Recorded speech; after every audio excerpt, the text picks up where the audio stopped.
नमस्कार दोस्तों, वॉक पे चर्चा में आप सबका स्वागत। छत्तीसगढ़, राजस्थान, एमपी, तेलंगाना से चुनाव के नतीजे आ गए हैं और जैसा कि इस राज्य के लोगों से अपेक्षा थी, उन्होंने कर्नाटका वाली गलती नहीं करी और गारंटी वाली मोदी सरकार को चुना। सही गारंटी वाली मोदी जी के जब आप नाव पे वोट देते हैं तो गारंटीड है कि आपका अगले 5 साल का रोड मैप है। एक तो डबल इंजन का होने वाला है, दूसरा लीडरशिप में चेंजेस करने से मोदी जी और भाजपा डरेगी नहीं, क्योंकि उनकी पॉलिटिकल कंपनशंस जो हैं वो देश से ऊपर नहीं है। और इस चुनाव की एक बहुत बड़ी विशेषता जो मैं आपको बताना चाहूँगा, बीजेपी ने थोड़ा सा भी डाउट होने पे, तनिक भी डाउट नहीं किया कि हमें अपने एमपीज़ को भी अगर उतारना पड़ा तो उनको उतारेंगे ताकि they go back and win on ground, चाहे वो नरेंद्र सिंह तोमर जी हों, चाहे दिया कुमारी जी हों या और ऐसे कद्दावर नेता।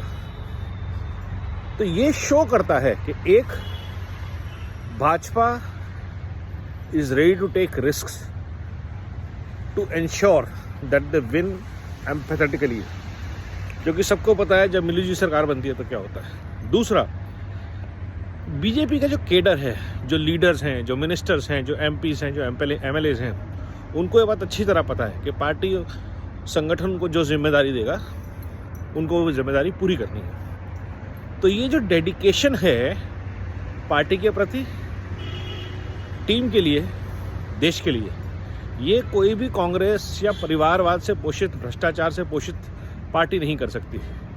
और देश ने एक बहुत तगड़ा मैंडेट दे दिया है 2024 के लिए कि 2024 की जंग जो है वो सब, ये जातिवाद और हिंदू मुस्लिम ये सब खत्म हो गई बात। अब सिर्फ जंग बची है परिवारवाद और भ्रष्टाचार के खिलाफ, जिसे हम बार बार कहते हैं। इन 3 राज्यों ने साबित किया है कि वो इस परिवारवाद से लिप्त भ्रष्टाचार के पूर्णतः खिलाफ है। ये एक बहुत बड़ी बात है। दूसरा, जब 2024 की हम बात कर रहे हैं, 4 जातियां कल मोदी जी ने डिफाइन कर दी हैं: महिला, गरीब, किसान, युवा। अगर ये 4 बातें उन्होंने डिफाइन कर दी हैं तो अब आगे की चर्चा इसी के ऊपर होगी। तो ये देश की दशा और दिशा ये 4 जातियां तय करेंगी। तो अगर इनको आपने एम्पावर किया, हमने एम्पावर किया, तो देश की दशा और दिशा बदलेगी और भारत की, विकसित भारत की यात्रा जो है वो गति पकड़ेगी।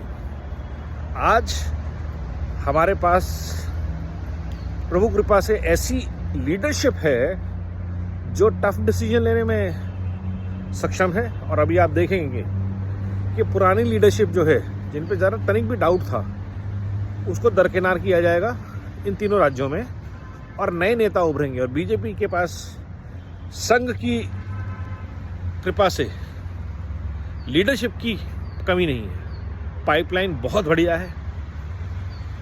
संघ ज़मीन पे भारत को जोड़ रहा है, एक सांस्कृतिक चेतना ला रहा है और भाजपा के लिए इंश्योर कर रहा है कि अच्छे, कर्मठ, ट्राइड, टेस्टेड, प्रिपेयर्ड लीडरशिप की पाइपलाइन बीजेपी के पास हमेशा रहे, जब तक मोदी जी हैं तब तक, और मोदी जी के बाद अगले 50 साल तक। तो अगर आप देखेंगे, हर राज्य में, हर जगह पे, पार्टी लेवल पे, सरकार लेवल पे, संगठन लेवल पे, बहुत सारे सामाजिक लेवल पे लीडरशिप तैयार है जो कभी भी किसी भी तरह की रिस्पॉन्सिबिलिटी के लिए ट्रेंड है, प्रिपेयर्ड है। ऐसा नहीं कि आपके नाम में ये है और आप इसके बेटे हैं और जाके देश की कमान संभाल लीजिए, राज्य की कमान संभाल लीजिए। और देश को इसका डिविडेंड बहुत अच्छा मिल रहा है। तो कमलनाथ उनका परिवार, दिग्विजय सिंह उनका परिवार, जो भी अपने परिवार को लेके आगे आना चाह रहा है, उन सबको लात मारेगी ये सरकार।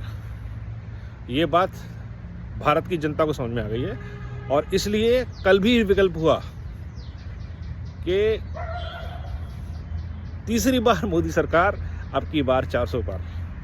तो जुड़े, फिर से लगे इस विचार से, सरकार की योजना को, सरकार के अच्छे कामों को हमारा फ़र्ज़ है सब तक पहुंचाना, अधिक से अधिक भारत तक पहुंचाना और उसका फ़ायदा सब तक पहुंचाना।